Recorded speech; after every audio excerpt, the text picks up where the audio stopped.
All right, for card 2, the first problem says we're going to write an equation of a line that has a slope of 4 and a y-intercept of -10. So we are being told the slope and the y-intercept, and so we have enough information to write that into slope-intercept form, and so our answer would be y equals 4x plus 10.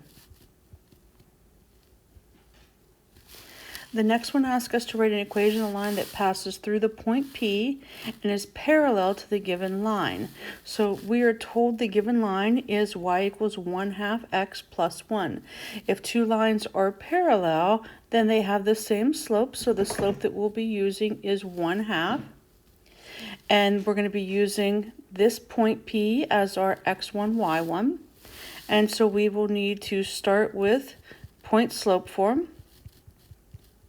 And we're going to have y minus a -4 equals the slope times the quantity x minus 2. And that's our point slope form. If we take and do the distributive property,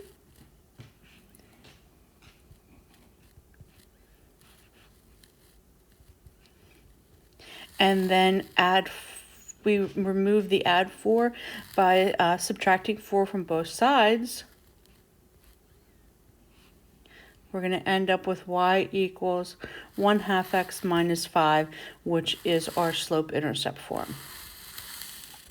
The next one, number 3, asks us to do a line through the points -5, 2 and 2, 1 that has a slope of 3, and we want to find the value of y.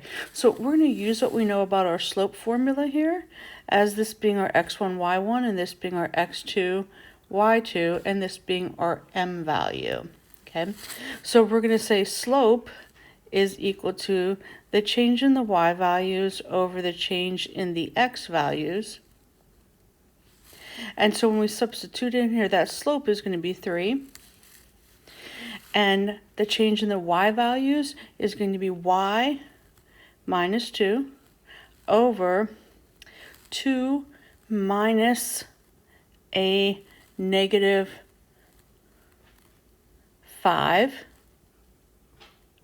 So 2 plus 5 there.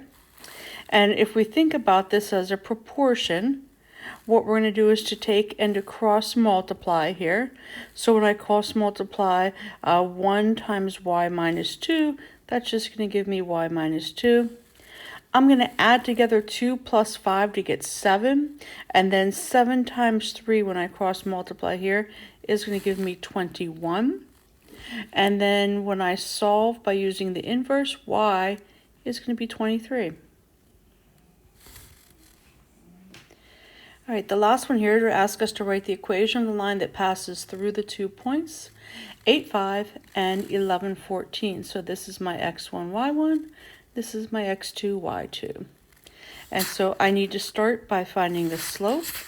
So I'm going to have the change in the y values over the change in the x values, and that's going to give me a 9/3, a slope of 3. And then I'm going to select one of those points as my x1, y1, and I'll need to take and use my point slope form and substitute in y minus the y coordinate is 5 equals the slope, which is 3, times x minus the x coordinate, which is 8. And that would be my point slope form equation of the line. If I want to keep going for slope intercept, I'm going to have to use the distributive property. And then I need to add 5 to both sides, and that'll give me y equals 3x minus 19. And that's my answer in slope intercept form.